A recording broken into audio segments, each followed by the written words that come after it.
Good afternoon, everyone, and welcome to Conversations with Anglicans. I'm your host, Ayanna James, and today I am delighted to be chatting with the Chancellor of the Anglican Church in the Diocese of Trinidad and Tobago, Mrs. Betsy-Ann Lambert-Peterson. Good afternoon, Madam Chancellor, and welcome to Conversations with Anglicans. Good afternoon, Ayanna, and good afternoon to the viewing and listening public. Thank you so much for taking the time. What I want to do right now is to just get to know you a little bit better, right? So if you could share with us a little bit about, growing up Anglican and how did that impact you? Okay, growing up Anglican. Well, it impacted me because I think growing up Anglican was really just the center of my being. I have to say that I grew up at an interesting time. Firstly, I didn't spend all of my time in Trinidad. I spent a significant portion of my childhood in England. And it was during a time in the 1960s and 70s. So it was during a time when home and church and school were all working together to form me. So I couldn't really get away from being an Anglican or being a Church of England person. It was a time when at school you had assembly, you sang hymns, you prayed, it was the whole multiculturalism was not really the pervading thing. It was just you were in England and there was a measure of assimilation. But that was fine because my parents are Anglicans, my grandparents were Anglicans, and so it was just part of life. Right. So I grew up going to church, having anything that was reinforced in having things that was done at home, reinforced in church, reinforced in school.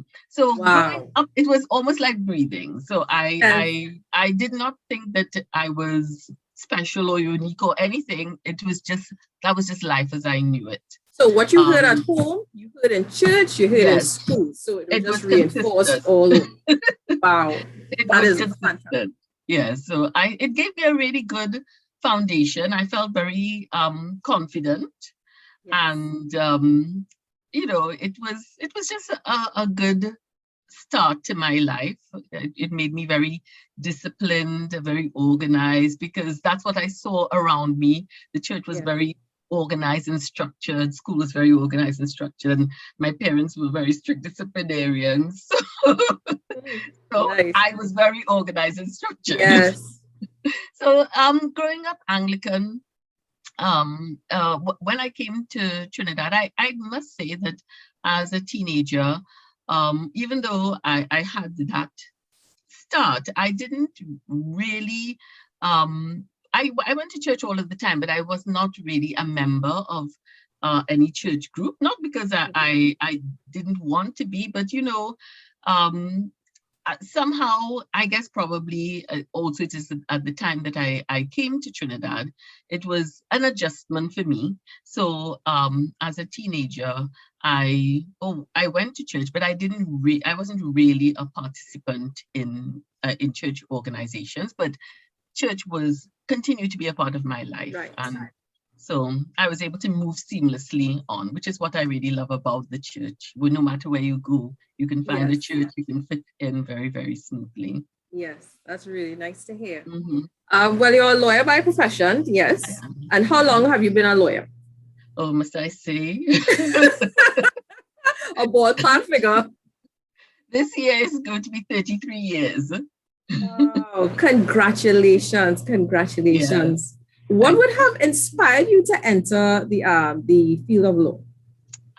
Now, I never really had an aha moment. Some people do, but I really never did. I was not one of those persons who sat watching the television and looking at Paper Chase. But I just had a very strong sense of right and wrong, and I just wanted to make that type of contribution. In fact, when I was growing up, I never really considered law as a career. I always thought of myself as perhaps a teacher. I still, have that at the back of my mind. I enjoy that type of interaction. And the idea really only started to spawn when I was in Form 6.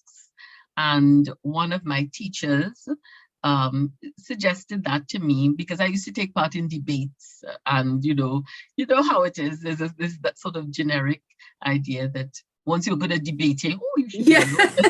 Yes. I had a friend at school. She used to be our advocate, and everybody used to say she will grow up to be a lawyer. And yes, she is a lawyer now. Yeah, so that really spurred me on, really. And so based on that, I began to think about it and recognize what lawyers did. And I never really saw myself as being a judge, but I really just thought I'd like to contribute in that particular area. I think I could do that. Right. And you studied in Trinidad and then Barbados, or did you go back to England to study? No, I studied in Trinidad. I was I would say I was fortunate. I actually was one of the recipients of a University of the West Indies scholarships. And so I went to UWE, St. Augustine, and then I went to Cave Hill. And then I came back and I completed my studies at Hewarding Law School. Nice. And what branch of law did you go into? Oh, well, I don't think you could really ever say that I belong to a particular branch of law. And it's only many years afterwards that I actually did specialize. Because when you come out into practice, you really need to look at all areas of the law to see what would really suit you, where you would really fit in. When I was studying to be a lawyer, I worked very closely with a practitioner in San Fernando. I'm originally from San Fernando. And that practitioner did a lot of conveyancing and a lot of what we now call instructing work. She was formerly a solicitor. And but she was my mentor. I really learned a lot from her. And I saw myself as being one of those persons who would prepare documents, prepare deeds, and it seemed to fit my personality well. I never saw myself as being somebody in court every day. So I know that up there, God is, he has some plans for us that often we don't even really know ourselves as well as he knows us, because I never aspired to be in court every single day. So sometimes I look back and I laugh. So as I said, it's only years after I had probably, when I was a lawyer of about 13 years, that I subsequently did my master's, and I specialized in child law. But when I was in private practice, I did a lot of juvenile matters at the magistrates' court. I did a lot of matrimonial matters in the High Court, and I did some civil matters, mostly land matters. I didn't do much in terms of criminal law, but I was sufficiently familiar with it, but it never was something that I really warmed to. Yeah. Okay. So you've been practicing for a number of years. Yeah. Is there a case that you can think of that really solidified your choice of being a lawyer? Was there that case, that moment I was like, yes, I was meant to do this. This is where I was supposed to be? Well, I would love to say that there was one, but Ayanna, no, there really was not. There really was not. I recognized that I was meant to be here because I felt and still feel an enormous sense of gratitude at the end of every day, because every single day, I mean, it could be very stressful, but every single day when the day is finished and I review the day, I feel I have made a contribution. I've done my best, and so I just feel sometimes I ask myself, if you have a brother, sister, mother, aunt, the type of judgment that you just gave, is that what you would give to your family? Right. That is Yes. usually the type of question I ask myself. If my relative had to come before somebody like me, is this what you would want for them? And once I could meet that my own test, I'm Yes. satisfied. And so every day I find that there are things that I do that give me that sense of tremendous satisfaction, a Right. job well done. I mean, even though I say so myself, because it's important to have satisfaction in your life's work. That's good to hear. I'm glad that you ask yourself that question, because sometimes you hear some judgments and it's like, was that the right one? I mean, I'm not an expert, but I'm glad to hear that you have a something to guide you in your choices. To hear cases like that with regards to young people and so forth. Do you have a way of kind of distressing or separating what you do, that work you do, from when you go home? Because I could imagine that you're hearing some things that are pretty painful. How do you do that? Separate the two? Well, I think it is a matter of preparation, both before and after. Once you prepare for your work, you know usually what you are coming to meet, whether it be in terms of the actual matter that you have to decide, or the personalities that you may have to treat with. And sometimes the personalities loom larger than the actual issue that you're dealing with. Somehow in these COVID times, because we're dealing with things electronically, personalities are a little bit more muted. But when you are in person, personalities loom very large in the courtroom. So in terms of de-stressing, well, certainly my faith plays a tremendous role in that. Part of my preparation, obviously, is prayer. And but one of the things I know that probably my children might hear me say this, because I always complain when people oversleep, but I think having a good night's rest is the best preparation. Yes, of course. Yeah. So having a good night's rest is really, really key. Sometimes, obviously, you get a little less sleep than you might need, but I mean, in the pressure of the work, that happens. But in general, I try to get in excess of 6 hours sleep. I may not quite hit the 8 hours, but once I get in excess of 6 hours sleep, I'm good to go. And afterwards, when I have finished, I would tend to go to my garden. I especially now in COVID, I mean, before these times, I used to look at my plants, my flowers, etc. But now, herbs, tomatoes. I really love my garden. Lovely. That helps me to relax. I just get my hands in the soil, or I might just go and fill up the watering can and give them a little, late afternoon water and that sort of thing. What's your favorite flower? What's your favorite flower you have in your garden? Well, I must say it may be a little unusual because I see it all over the place, but I like the Jacob's coat. I just find that it's vibrant. I also love bougainvillea. I just love them. And, especially when the weather is really, really hot and sunny and parched, that's when they come out the brightest. I just feel that is a metaphor for life. Yes. Oh, yes. So I mean, I don't have like rose beds or whatever. I have the ordinary garden variety, normal plants that you see around, but I try to make sure that I have a lot of colorful plants. I like a colorful garden. And I don't like it too well manicured. I like, the bottom. There has to be a little growth going on. It has to look Yes, yes, interesting. Yeah. yes. You mentioned, personality's been a little muted because it's online now. What is that experience like moving from, seeing people in a courtroom now where it's virtual? How is that for you? Well, it feels, it's very different.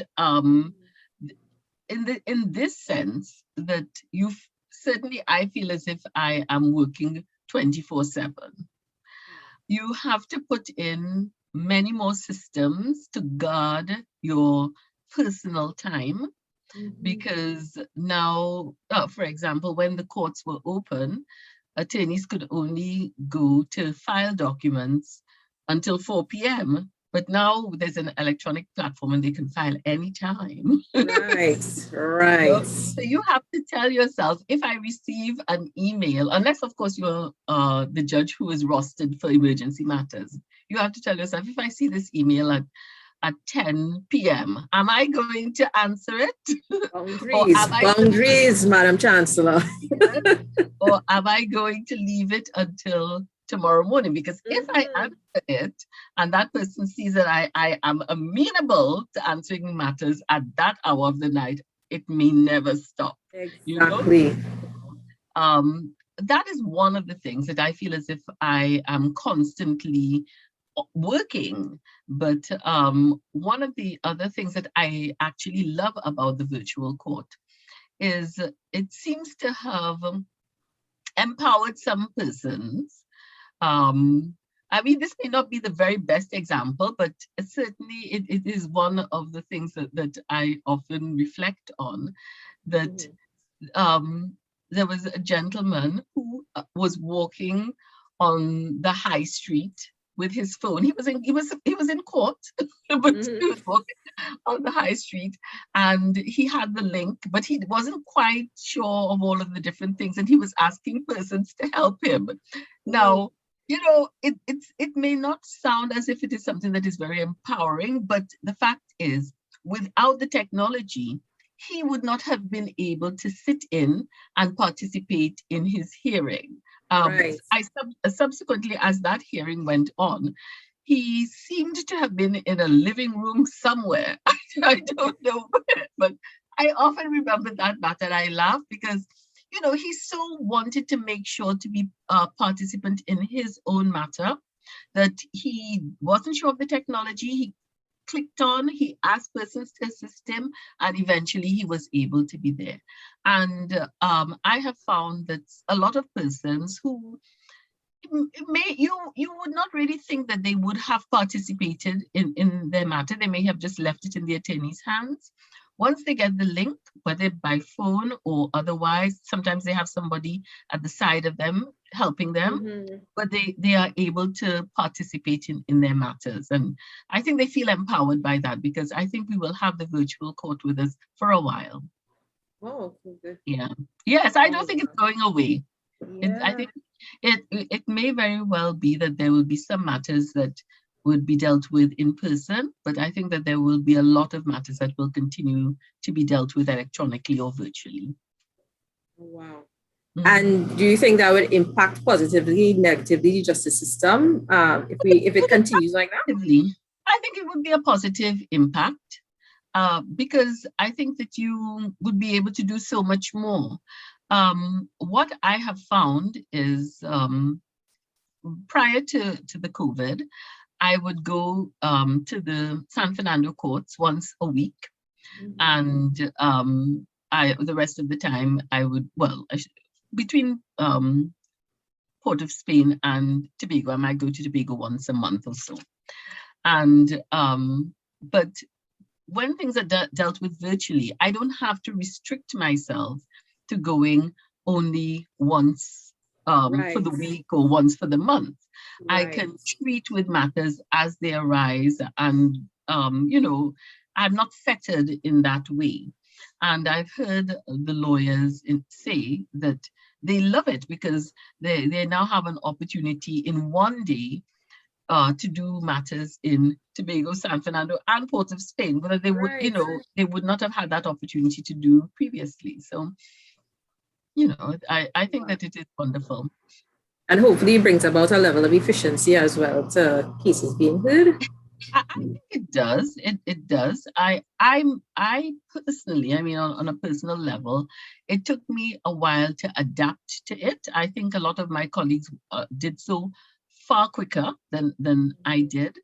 I am not really a techie person, but I am a practical person, and as I have realized that this is not only the future, this is now. It's not going away. I have tried to come up to speed pretty quickly, but I think that it will aid efficiency, but obviously there was a little bit of a backlog, and that was significantly caused by our most recent spike, the May spike. Yeah. Where because sometimes attorneys would have to have their clients in their office, and all of those things had to be stopped for a little while. Okay. And sometimes parties didn't want to agree to go on. I mean, there's some persons who have said that they would want to have an in-person trial because there's so many documents, etc., and they didn't feel that the electronic platform was the best platform for that.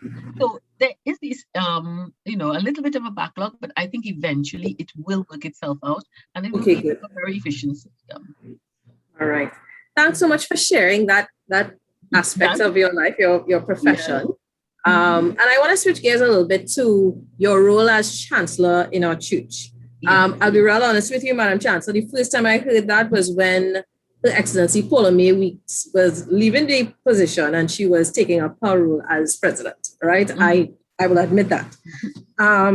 If you could share with us, what is the role of the Chancellor in our church and how is the Chancellor selected? Okay. Well, first of all, the role of the Chancellor is not a role that is really a hard and fast role, in the sense that there are certain duties and responsibilities that a Chancellor has, based on, I think, what we know and what I may have said in the beginning in talking about my early experience with the Anglican Church, is that the Anglican Church is a very organized church. Yes. It's a church of discipline. Structure. We love structure. And one of the best ways of having structures is by sticking to the letter of the law. So the Chancellor was a confidant advisor. I'm talking historically here. Yes.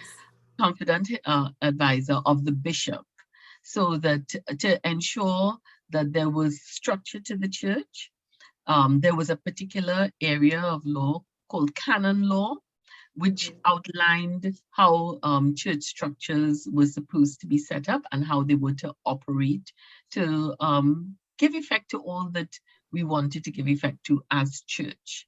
Mm-hmm. I am actually not someone who has any training in canon law, and the role of the Chancellor has actually moved beyond exclusively canon law, in the sense that the church, like any large organization, has an administrative structure in addition to having its own spiritual structure.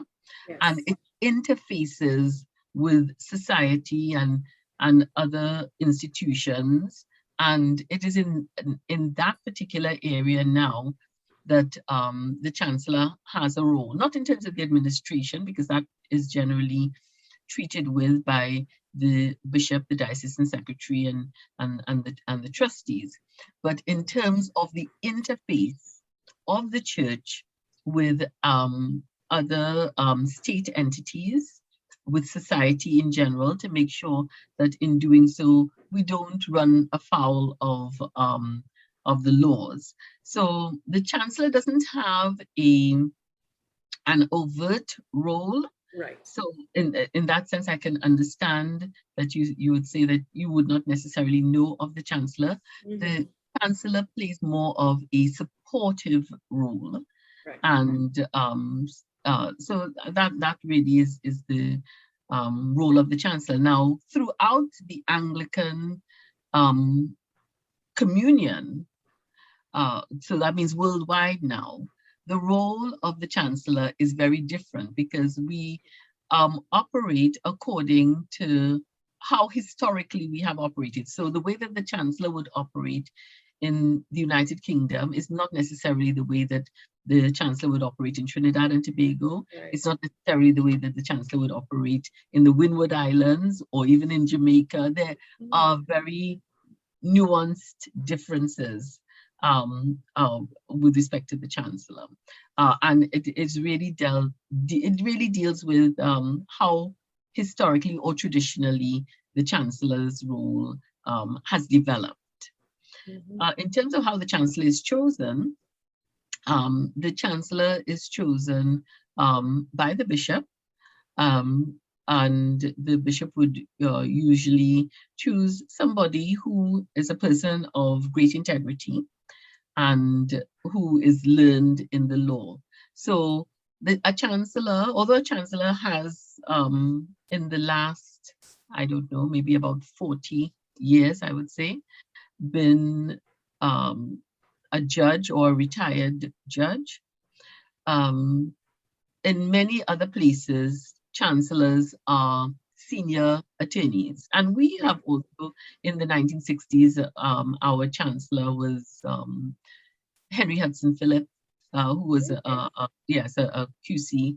So you don't have to be a judge to be a chancellor. You have to be somebody of great integrity and somebody who is learned in the law and somebody in whom the bishop reposes some trust and confidence. Well, thanks for explaining that. Is it a lifelong role or do you have a term? You don't have a term. And Her Excellency was a very long-serving chancellor, I believe for about 20 years. Yes. But for example, when a new bishop is consecrated, the chancellor may change because you really sit at the behest of the bishop, and so the bishop may choose to change the chancellor or not to choose or not change the chancellor, and it's really not an issue of hiring and firing, so to speak, but it is one of those positions that, as I said, it really treats with trust and confidence. So it is a personal relationship in the sense that you as chancellor, you would want to feel comfortable that you are receiving information, because you can't advise without information. Exactly.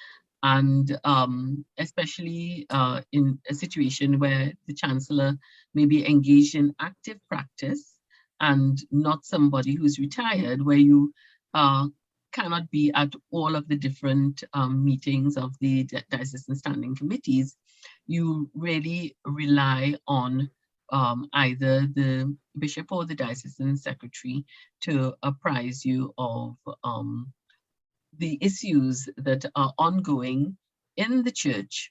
But of course, it's only if you need advice that you would really apprise the chancellor. There's also a very significant role of the registrar, and I must say that our registrar, Mr. Ramkeri Singh, is very, a very, very experienced and senior attorney, and a lot of the current type of interfacing that we do as church, there's a significant reliance on the registrar, and I'm quite happy that he is in active practice also, so he's able to really assist. So that really is the role of the chancellor, and in terms of how the chancellor is appointed and may deem it office also. Okay, thank you. When you were selected, I know you said it's more like an advisory role, etc. But did you have any plans for, like, did you see anything in the church that you felt that, in your experience as a justice, as a lawyer, that you may want to change or improve? Well, I'm not sure that I would want to say that I want to change or improve Yeah. anything. Okay, no I problem. wouldn't say that. However, um, one of the roles that I do have is as chair of the regulations committee. So, the backbone really of how the diocese operates is our regulations, the diocesan regulations. And although there are amendments to it periodically, I do see a sense of where it needs a more of a complete overhaul. And in fact, we do have a mandate. The Regulations Committee does have that mandate to work at overhauling the regulations. And in particular, well, we almost had a fire lit under us with the COVID, because certainly in terms of, for example, annual meetings and this year's synod, we had to really consider whether the rules gave us that breadth of, to be able to operate, as it was, or whether there needed to have been some significant changes even before the synod took place, or before annual meetings took place. So certainly, I think working on the amendment of the regulations is something that is significant to me. Also, I am no longer the deputy chair of the mediation board, but mediation is a process that is something that is very dear to my heart, because even though, as I say, I'm in court every day, I am mindful that there are sometimes better ways of resolving differences. Litigation is very expensive, and sometimes, depending on the decision, it can fracture families or even business relationships, etc. And mediation is where parties are part of the solution, can really help. And so I think that the mediation has a role to play in the church, especially where there is I don't even want to say that it's a perception, because I think it is a reality of a lot of persons leaving the church. And, Yes. And when persons leave the church, there's no exit interview, as in corporate world, And I mean, I haven't got a very firm idea of it really in my mind, but I think it's important to know why people are leaving. Yes. And to, even if persons don't decide to come back, to try to reconcile them with whatever has happened or whatever hurt they have. And I really hope, I mean, it is not something that I necessarily have to be a part of, even though it's something that I feel passionate about, because there are some really stellar mediation practitioners within our diocese. So, the persons who could just take that ball and run with it already.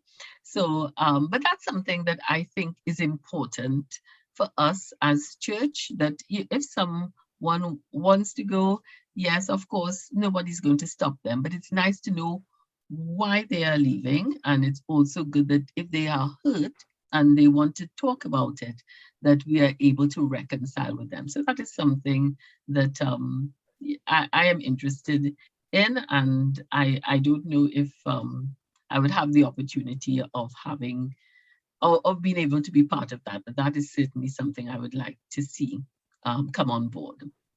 Yes, I mean, my heart was just singing when you were saying that, Madam Chancellor, because Holy Trinity Cathedral recently completed a reconciliation month, and we were talking about that, the hurts that people may have undergone, at the hands of the church, people in the church, etc., and how do you bring them back? So I think, Holy Spirit inspired, I believe that, we just finished that month there, and you're talking about, this desire to have that kind of mediation process taking place in the church. So I hope it really bears fruit, because I think it's important.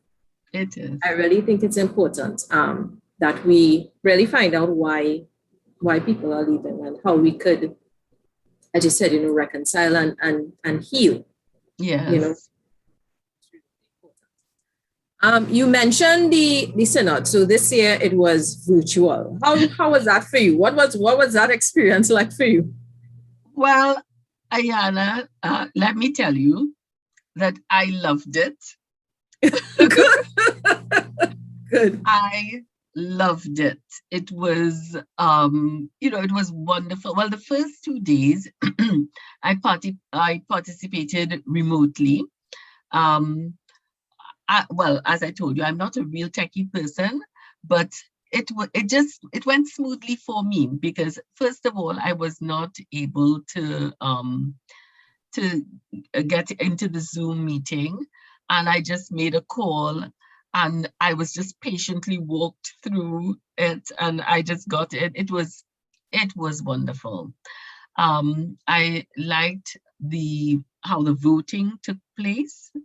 I thought it was very good. I loved when I went on the final day to the church hall where the bishop and the diocesan secretary were, and I saw how things were also set up there, the screens, etc. I tipped my hat to the ICT team, the group, wonderful, excellent. I mean, I don't think we could have wanted for more. First of all, I would say that I found that the ICT team were very proactive. They came up with a lot of suggestions, and I would also say solutions, even before the synod, when we were looking at at whether or not we needed to amend the standing orders, or if we needed to make changes in the regulations. I found that they were very, I liked the way that they were thinking, that the fact that we could use what we already have, and we could just sort of tweak it. So instead of, person saying we could use the gestures, etc. Yes. I found that they were very, very responsive. I mean, I think, given the period of time that we had to bring that together, because I'm sure that you would recall that we had intended to have a more hybrid synod, but immediately before that, we had that significant lockdown. And so we had to change things at the very last moment. But the ICT team, I am telling you, they just stepped up and just looked at what needed to be done, and they did it. And I just really, I think, are you not a part of that team, Ayanna? Yes, I am. Yes, I am. Well, you must really convey that to all of your members. Yes, yes, definitely. Yeah, definitely. because it was really wonderful. And so I loved it, because you were able to participate. Well, last year we weren't able to have a synod, and because of how proactive everyone was, in particular the ICT team, we were able to have a synod this year. And I get the sense that the synod is just one of a number of things that ICT can help us open a door to. Yes. But I have to say, it worked very, very well. I cannot sing the praises enough, as you see. I am so glad to hear that, and I mean, thank you to the whole synod planning committee in general for working along with the IT team to ensure that it worked well. I could see this as the way forward for synod, because I mean, people don't have to come from South or Tobago. You can do it in the comfort of your home. You still have the voting and so forth. You still have your clusters so you can discuss topics, would there have to be any major amendments to the standard orders for the virtual synod to be the way to have synod? I wouldn't say there would have to be major amendments, but there would have to be amendments. But Ayanna, the fact is that as church, we like to come together. Yes. So I don't know that we would want a virtual synod to be the way. Right. I don't think so. One of the things that and I don't know if you may have picked up on it on the final day in terms of when persons had to be nominated. Normally, if you are in a room with a number of persons, it's just a matter of approaching somebody and yes. In a virtual synod, persons were in their own little silos. Yes. And that interaction didn't take place. So you would recall that we had to stand down. Stop. Yes. Yes. So that persons could have that interaction. So there is something to be said for an in-person synod. Yes, the in-person setting. Understood. Yes. That was my first time. So I didn't understand that part about the nominations, because in my mind I was like, why people just didn't step up and be part of it.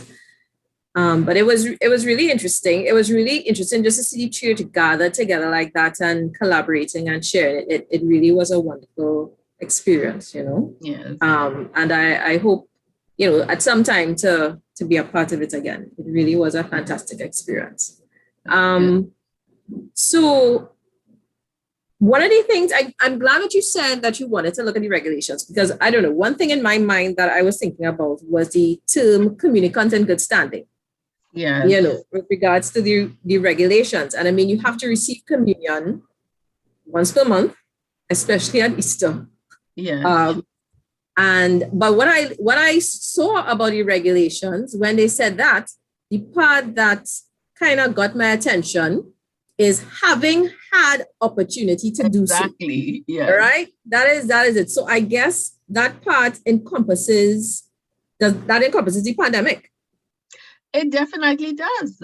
It definitely does. And you hit the nail right on the head, because even if we did not have the pandemic, there are some persons who may be homebound. Right. Of course, in most parishes, if not all, there would be persons who would come and give them communion at their homes.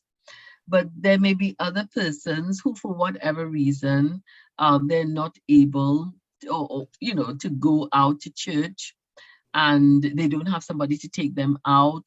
I can't think of a peculiar circumstance, but there would be some persons who they simply are not able to go to have communion. Yes. It may be, I mean, obviously not all of us have control over our time, but there may be persons who may be traveling and on a Sunday and not able to get to a church week after week. I mean, obviously, exactly true. You'd want to make the adjustment, but some persons are simply not able to, or they don't have somebody who is willing to take them. Yeah. And the fact is, it cannot be that, okay, I was not able to have communion 12 times for this year, and therefore I no longer am an Anglican in good standing. If you have had the opportunities and you choose to forego those opportunities, well, that is something else. But if you have not had those opportunities, you still remain in good standing with the church. I think that most of us could look back at last year. Last year was, that was particularly rough. I mean, there was not only the fear, but it took a little bit of time for some churches to organize and to put a process in place to ensure that everybody was safe. I mean, God knows our hearts, and so I don't know that anybody should feel less than or to try to beat themselves up in any way just because they were not able to go to church for the requisite times that are stated here. This is a guidance. It is a suggestion, really. Right. But we know that Easter is the holiest time of the year. That is the season. That's what we are, Easter people. And the fact is, if even we are not able to go to church at Easter, it's, the regulations having stated that Easter being one. The fact is, once it is that you did not, it was not a situation where you had an opportunity to go and you decided to forego that voluntarily, then you are still in good standing if you keep all of the other parameters that are stated here. Yes, and I like the fact as well that it says, and I mean, we're talking about the finances part, it says, or has paid diocesan dues for the year, or has been excused from such payment by the incumbent or priest in charge of his parish. So again, that takes into consideration the fact that some people may have lost their jobs during this pandemic. So, again, they would lose their good standing, I should say. But then consequently, now, how can an Anglican not be in good standing there? Is there something in the regulations where that is concerned? When would you not be considered in good standing? Well, I still, you would not be in good standing simply if you run afoul of these stipulations. Stipulations here. Yeah. Okay. Of course, well, as I said, God knows our hearts.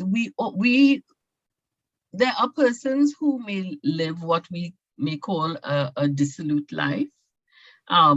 Persons who, because of the way that they treat themselves and they may treat others, they may not feel as if they are in good standing. But the fact is, we have to constantly go back to the author of our faith and the way that Jesus lived, the way that he, the example he set for us. When I say that, the way that he lived on earth when he was on earth, and the example that he set for us. And if one has to interpret the good standing of someone, one would interpret that very generously, leaning on Christian principles. You would want to be more inclusive than exclusive. This is really not something to really keep persons out of contributing to their church and serving God in whatever way they can and they have been called to serve. It's not that type of criteria. It is just basically setting down a minimum standard, so that persons will be able to contribute. And if you have to be part of a particular organization, that you would know, I would use this as my minimum threshold. Right. But it's not really something that is like a big stick waving over somebody's head. Yeah. Nice. I'm so glad to hear that. It has just been a pleasure chatting with you and getting to know you, Madam Chancellor. Thank you so much for taking the time to explain your role and impact on our diocese. And I really want to wish you all the best in your endeavors. And I wish you so many flowers in your gardens and that your crops grow well. I really wish you all the best. It has been a pleasure chatting with you. Thank you so much. Thank you very much, Ayanna. I must say I really enjoyed this conversation, and I certainly would encourage anyone who is listening, if you're approached by Ayanna, please, it is wonderful to know the persons of our diocese. We have such a rich diocese in terms of persons. So thank you, Ayanna. Thank you so much. And everyone, remember our W's: wash your hands, wear your mask, and watch your distance. Thank you so much, everyone. Bye. Be safe. Thank you. Bye.